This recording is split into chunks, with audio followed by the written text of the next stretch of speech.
کیا کسی بڑے فتنے سے بچنے کے لیے بدعت پر عمل کیا جا سکتا ہے؟ اور بدعات کا مکمل اور گہرائی سے مطالعہ کرنے کے لیے کون سی کتب سے رجوع کیا جائے؟ بدعت ہے کیا؟ بدعت یہ ہے کہ نبی کریم صلی اللہ علیہ وآلہ وسلم کے دین میں اضافہ، جو دین رسول خدا لے کر آئے ہیں اس میں اضافہ چاہے کوئی کرے۔ اب میں مثلاً کر کے نہیں بتاؤں گا، کیونکہ جب شخصیات کے ساتھ گفتگو کر دی جاتی ہے تو لوگ اس میں بہت جلد ٹچی ہو جاتے ہیں وہ کہ اس آدمی کے بارے میں کیوں بات کی۔ وہ کوئی مولانا ہو، وہ کوئی مفتی ہو، وہ کوئی ولی ہو، کوئی ہو، کسی مرتبے پر پہنچ چکا ہو، اگر اس نے کوئی نئی چیز ایجاد کر دی ہے تو وہ قیامت کے دن اس کا حساب دے گا، اس کی نیت کیسی ہی کیوں نہ ہو۔ لیکن آپ اگر اس کے پیچھے آنکھیں بند کر کے چل رہے ہیں تو آپ کو بھی اللہ تعالیٰ اتنا ہی عذاب دے گا جتنا کہ کسی اور کو دیا۔ وہ اپنے اجتہاد پر شاید بخشا جائے، آپ تقلید پر جہنم میں چلے جائیں گے کہ میں ان کے اجتہاد کے پیچھے چل رہا ہوں۔ تمہیں کس نے کہا ہے؟ تمہیں قرآن اور سنت پر پیش کرنا پڑے گا نبی کریم صلی اللہ علیہ وسلم کی چیزیں۔ تو وہ ہے کہ کسی صورت میں دو چیزیں اس کے اندر ہوں۔ اب بدعت کیا ہوتی ہے؟ بدعت کے بارے میں سن لیں، دو چیزیں اس کے اندر پائی جاتی ہوں۔ آپ دنیا کی کوئی جگہ پہ تعریف کریں گے تو لوگ پوچھتے ہیں کہ جی تعریف کریں جی بدعت کی، تو ہم ان سے کہتے ہیں بدعت کی ہم کون ہوتے ہیں تعریف؟ وہ جس نے کہا ہے نا کہ بدعت کرنے والا کلو بدعت ضلالہ اور کلو ضلالۃ فی النار، اس سے پوچھی جائے گی بدعت کون سی ہے۔ اگر شرک وہ نبی بتا کر گئے ہیں کہ شرک اس کو کہتے تو انہی نبی کا حق ہے بدعت بنا کر جائیں، بتا کر جائیں، ہمیں حق نہیں ہے۔ ٹھیک ہے؟ تو دو چیزیں اس کے اندر ہونی چاہیے، ایک کہ رسول کے دور میں اس کام کو کرنے میں کوئی رکاوٹ نہ ہوتی ہو، مطلب آج میلاد النبی منائی جا رہی ہے تو اگر رسول کے دور میں کوئی رکاوٹ نہیں تھی، کوئی رکاوٹ نہیں تھی کہ نبی علیہ الصلوۃ والسلام اس کو مناتے، اور حضور کو روکنے والا کون تھا؟ صحاب کو روکنے والا کون تھا؟ اور امر مانے، یہ کہا کہ امر مانے کوئی مانے نہ ہو، اور دوسرا یہ کہ اس کی اس وقت ضرورت بھی محسوس کی جاتی ہو، یعنی رسول کے دور میں لوگوں کو زیادہ شوق تھا ثواب اکٹھا کرنے کا، تو لوگ اس زمانے میں حضور سے کہتے حضور کروا دیتے ان کو آج خیال آیا ہے ان سب چیزوں کا۔ تو یہ بدعات جو ہیں یہ بالکل نہیں۔ تو اس کے لیے آپ کو چاہیے کہ آپ بدعات پر کچھ پڑھنا چاہتے ہیں، ایک کتاب آ گئی ہے اردو میں بدعات کا انسائکلوپیڈیا، ایک امام کی کتاب ہے امام شاطبی کی الاعتصام اور الموافقات، 2 عربی میں ان کا ترجمہ ہو گیا۔ تیسری اگر آپ پڑھنا چاہتے ہیں تو اعلام الموقعین عن رب العالمین، یہ والی کتاب امام ابن قیم رحمۃ اللہ علیہ کی فقہ اور حدیث، بڑی اچھی کتاب ہے، اس سے اعلیٰ کتاب کم ہی کسی نے لکھی ہے۔ تو کسی بڑے، اسی کے اندر امام صاحب فرماتے ہیں کہ کسی بڑے فتنے سے بچنے کے لیے اگر کوئی بدعت جاری ہے تو کرے نہ، بس دیکھ لے ان کے اندر درمیان، روکے نہ اس کو، کیونکہ وہاں خون خرابہ ہو جائے۔ تو اس کا آسن انداز یہ ہے کہ ان کو طریقے سے وہاں سنت کی اہمیت کو اجاگر کرے۔ میری بات یاد رکھیں، نام لے کر شرک اور بدعت کا رد کرنا، اس سے دنیا بھڑک جاتی ہے۔ اس کے مقابلے میں کیا طریقہ کار ہے کہ اللہ کا اتنی محبت پیدا کر دی جائے کہ لوگ شرک کی طرف جائیں ہی نہیں، نبی سے اس قدر پیار پیدا کر دیا جائے کہ لوگ بدعت کی طرف جائیں ہی نہیں۔ ان کے جس کے دل میں خدا اور رسول کی توحید اور سنت کی اہمیت اور محبت جاگزیں ہو جائے گی، وہ آدمی خود بخود شرک سے بھی نفرت کرے گا اور بدعت سے بھی نفرت کرے گا۔ اگر وہ نہیں کرتا تو ابھی آپ نے اس کے دل میں صحیح توحید داخل نہیں کی اور سنت کی ابھی صحیح محبت پیدا نہیں کی ہے۔ تو یہ آپ کو کرنی پڑیں گی دونوں چیزیں، لیکن اس کے لیے خود بھی اتنی ہی محبت اور اتنی ہی آپ کے پاس علم ہونا چاہیے کہ جو دونوں طرح سے لوگوں کے اندر شوق جگا دے کسی چیز کا، شمع کو روشن کر دے۔ جیسے کہیں اندھیرا ہوتا ہے تو وہاں شمع روشن کر دے، تو یہ شمع روشن کرنے کے لیے پہلے اپنے قلب کی شمع روشن کرنی پڑتی ہے، اس قلب کے دیا سلائی سے پھر دوسری شمع روشن ہوتی ہے، اور شمع سے پھر آگے شمع روشن ہوتی ہے۔ باتوں سے یہ روشنی ہوتی۔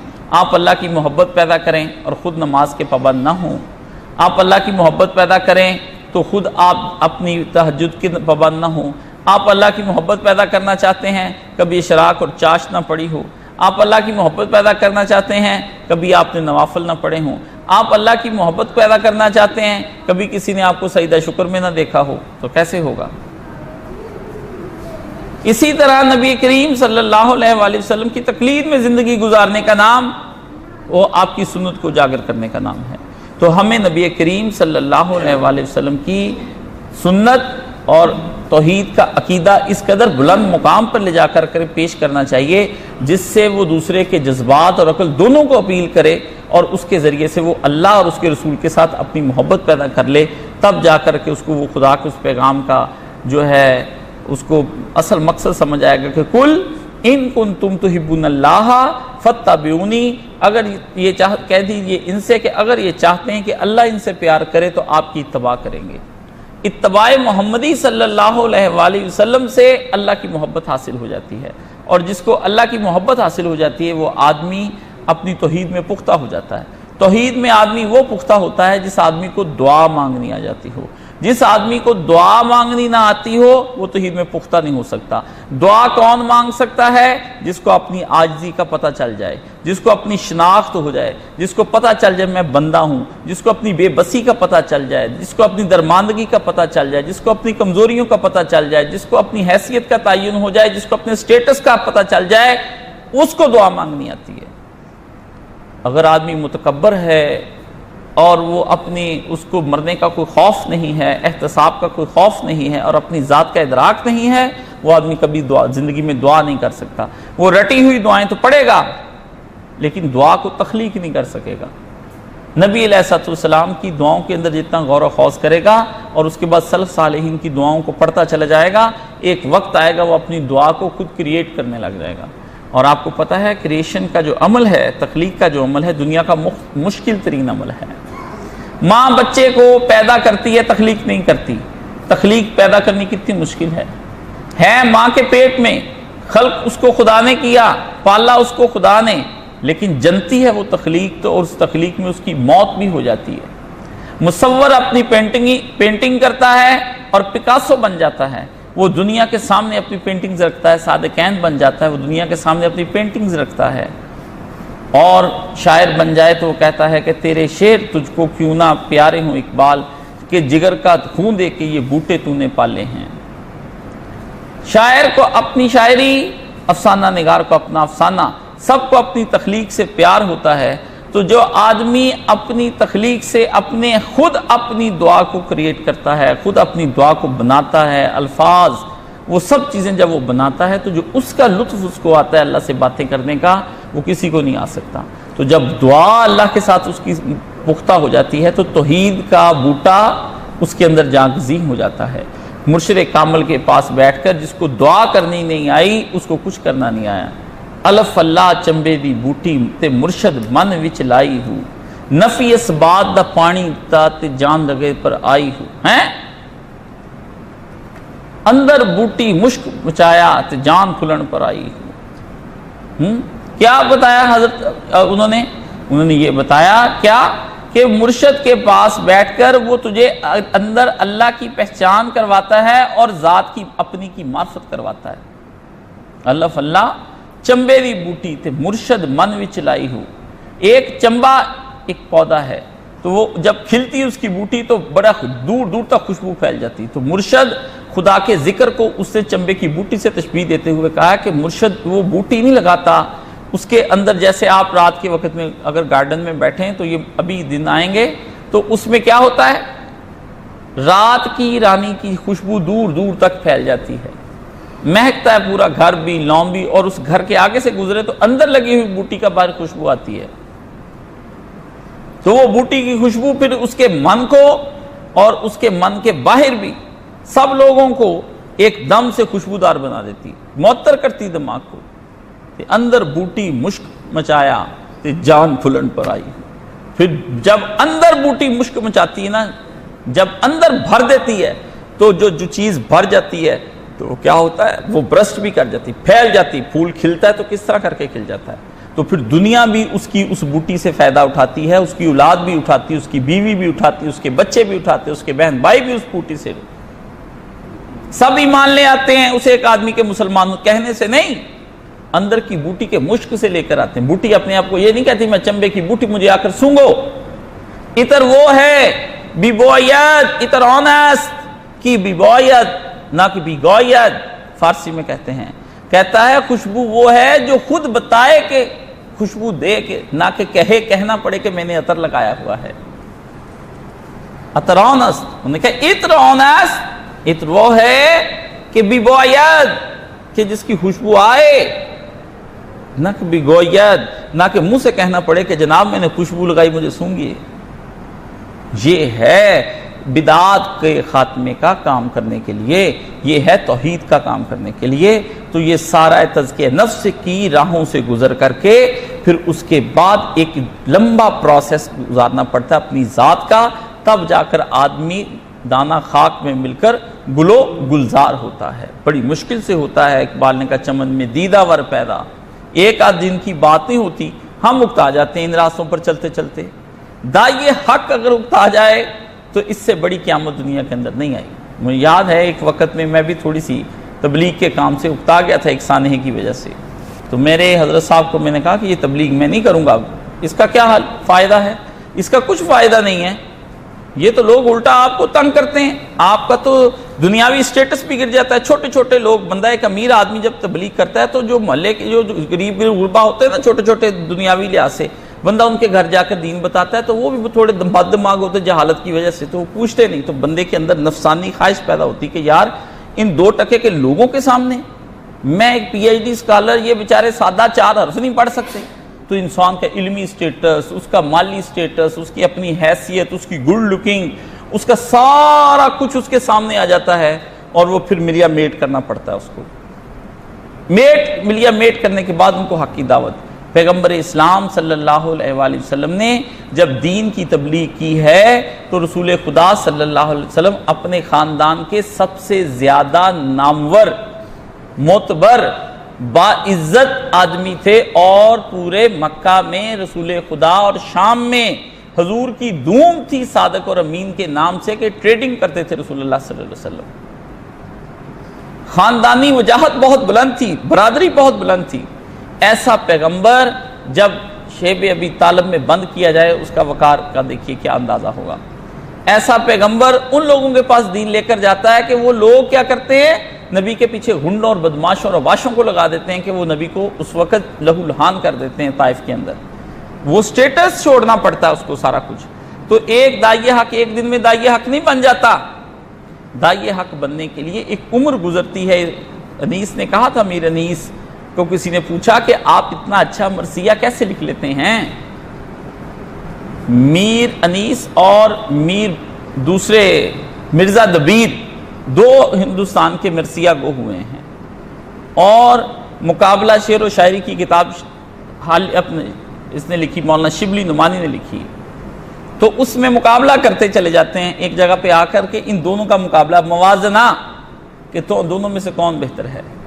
تو پھر بھی میر انیس جو تھے وہ جیت جاتے ہیں اور مرزا دبیر نہیں، مرثیہ ان کا اچھا ہے، کیونکہ میر انیس کے مرثیے کی خوبی یہ ہے کہ اگر اسے نثر پڑھنا چاہو تو وہ نثر ہے، اگر اسے نظم پڑھنا چاہو تو وہ نظم ہے، ایسی خوبی سے لکھا ہوا ہے۔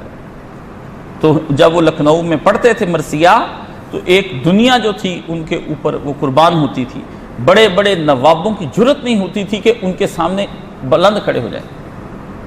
ایک دفعہ بہت بڑے نواب آئے، میر صاحب پڑھ رہے تھے، اور جس وقت وہ پڑھ رہے تھے وہاں پر بیٹھے ہوئے اپنی مجلس کے اندر مرثیہ، تو نواب صاحب آ گئے، تو لوگوں نے ذرا جیسے آپ لوگ ہل جاتے ہیں کہ کوئی آ جائے کہ آپ فلاں صاحب، میر صاحب نے کہا جس کو جہاں جگہ ملتی ہے اسے چاہیے وہیں بیٹھ جائے۔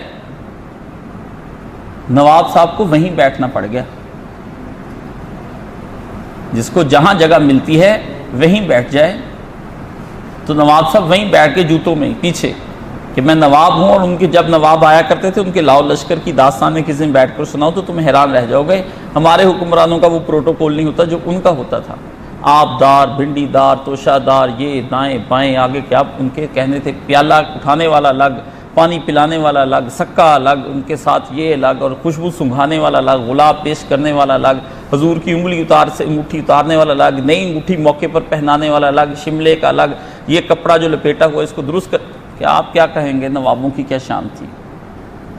تو میر انیس سے کسی نے پوچھا کہ میاں آپ اتنی اعلیٰ شاعری کے نواب بھی آپ کے روب تلے ہیں، تو کیا ہے؟ تو میر صاحب نے کہا عمر گزری ہے اسی دشت کی سیاہی میں، یہ جو کربلا کا موضوع ہے اس کو انہوں نے صحرا سے تشبیہ دی ہے. سو صحرا کی سیاہی کیا ہوتی ہے؟ صحرا میں پھرنا، پیاس، بھوک، پاؤں جلتے، دھوپ اوپر ہے، اور زندگی کہیں بھی ختم ہو جائے، کوئی دفنانے والا نہ ہو، گھر نہیں، در نہیں، کچھ پاس نہیں ہوتا. تو کیا کہا؟ عمر گزری ہے اسی دشت کی سیاہی میں. ایک تو میں 70 سال سے یہی پڑھ رہا ہوں، اور کیا ہے، 5ویں پشت ہے شبیر کی مداحی میں. 5 نسلوں سے پڑھ رہے ہیں، تو ابھی بھی ملکہ نہ پیدا ہوتا تو کیا ہوتا. تو ایک داعی حق کو اپنی عمر اس دشت کی سیاہی میں گزارنی پڑتی ہے، تب جا کر کے اس کی زبان کے اندر تاثیر آتی ہے. یہ جز وقتی کام نہیں ہے دین کا پیغام پہنچانا، پارٹ ٹائم جاب نہیں ہے کہ آپ دین کے کام کرنے کو پارٹ ٹائم جاب کرنے کے لیے آپ آ گئے ہیں اور آپ نے کہا اس کو، یہ تو پھر چھوڑنا پڑتا ہے. ہیرے پاسا کو رہنا، یا کھیڑے یا رانجھا، ایک طرف یا رانجھے کے ساتھ چلی جائے یا کھیڑوں کے ساتھ چلی جائے، ایک طرف رہنا پڑے گا. عالم دین کو پھر یا دنیا کے کام کر لے یا آخرت کے کر لے. اب ہم کیا چاہتے ہیں؟ ہم چاہتے ہیں کہ دنیا جو ہے وہ فرعون جیسی ہو اور آخرت حضرت موسیٰ علیہ السلام جیسی ہو، آن بان شان بھی ہو.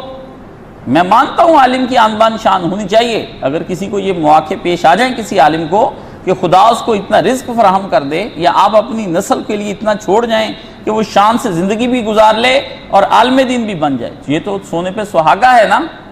لیکن اگر فقر ہے تو علم آئے گا تو اپنے ساتھ فقر لے کر آئے گا، اور دوسری علم آئے گا تو اپنے ساتھ سفر لے کر آئے گا. تو یہ ایک کام وقت کے کرنے کا ہے. وہاں پر بیٹھ کر آپ کو پتہ چلے گا کہ بدعات کو کس طرح سے روکنا ہے. ایک فہم پیدا ہوتا ہے. پھر لٹ لے کر پیچھے پڑ جائیں گے تو مارے جائیں گے، یہ نہیں ہو سکتا. تو کسی کو روکنے کے انداز میں بڑی فکر ہوتی.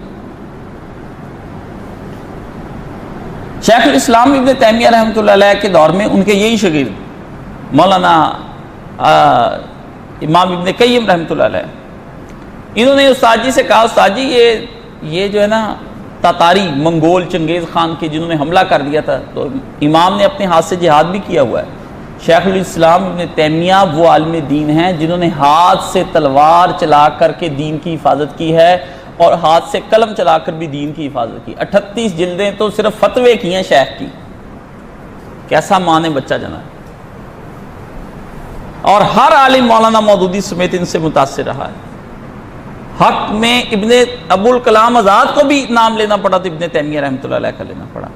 بڑے سے بڑے شیخ جب لکھتے ہیں تو کہتے ہیں. اور دنیا میں آج تک کسی آدمی نے حنفیوں سے کے سارے عالم ڈال لیں، دیوبندیوں کے، شیعوں کے، سب کے ڈال لیں، ہر فرقے کے، سب سے زیادہ بہترین کتابت صارم المسلول جو وہ لکھی ہے، وہ کہ نبی کریم صلی اللہ علیہ وسلم کی شان میں گستاخی کرنے والے کی سزا سزائے موت ہے، یہ صرف ابن تیمیہ نے لکھا ہے.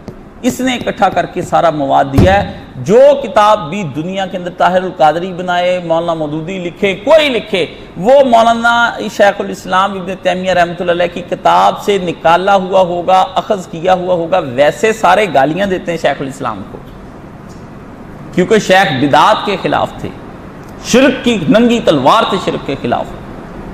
تو اس میں یہاں ایک عرض کر دوں یہاں پر جاتے وقت کہ پیر میر علی شاہ صاحب بھی رحمۃ اللہ علیہ جو ہے نا شیخ الاسلام کو کوئی اچھا نہیں سمجھتے، لیکن ایک جگہ حضور پاک رسول مقبول صلی اللہ علیہ وسلم اور یہ حضرت عیسیٰ کے نزول کی بحث چلی تو وہاں لکھتے ہیں کہ شیخ الاسلام حرانی نے بھی یہی لکھا ہے. حرانی انہی کا آخر میں لقب بنتا ہے. یہ حران کے تھے، نام نہ لے سکے ڈر کی وجہ سے، لیکن لکھ گئے کہ اس نے یہ اصل میں لکھا ہے. یہ آپ کو ہمیں بتا دیں، ہم بھی آنکھ دیکھتے ہیں نا کہ یہاں پہ کیا چل رہا ہے، کس نے کیا کہا ہے، پکڑ لیتے ہیں اس کو. تو یہ ہے. تو شیخ الاسلام ابن تیمیہ رحمۃ اللہ علیہ کے شاگردوں نے کہا کہ یہ منگول ہمارے لوگوں کو قتل کر رہے ہیں، تو یہ آج ابھی شراب پی رہے ہیں، آئے ان کو دین کی تبلیغ کریں اور ان کو شراب سے روکیں. کوئی سمجھدار ہوں گے نا، کچھ جماعتوں کے لوگ بڑے عقل مند بھی ہوتے ہیں. تو شیخ نے فرمایا ان کو شراب میں غرق رہنے دو، جب یہ ہوش میں آتے ہیں تو قتل کرتے ہیں، بے ہوش ہوتے اتنی دیر مسلمانوں کی جان تو بچی رہتی. ہر کام ہر وقت روکنے والا نہیں ہوتا.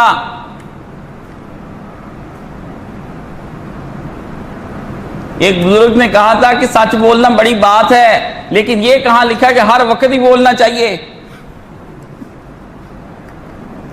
کہیں اپنے آپ کو کوئی دیکھنا چاہیے بھی ماحول سچ بولنے والا بھی ہے یا نہیں. ٹھیک ہے نا. اپنی جان بچانے کے لیے, دوسرے کی جان بچانے کے لیے, کسی جگہ فتنہ ختم کرنے کے لیے, لڑائی ختم کرنے کے لیے ایسے موقعوں کے اندر نہیں ہوتے. ٹھیک ہے, تو یہ بات سمجھ لیں.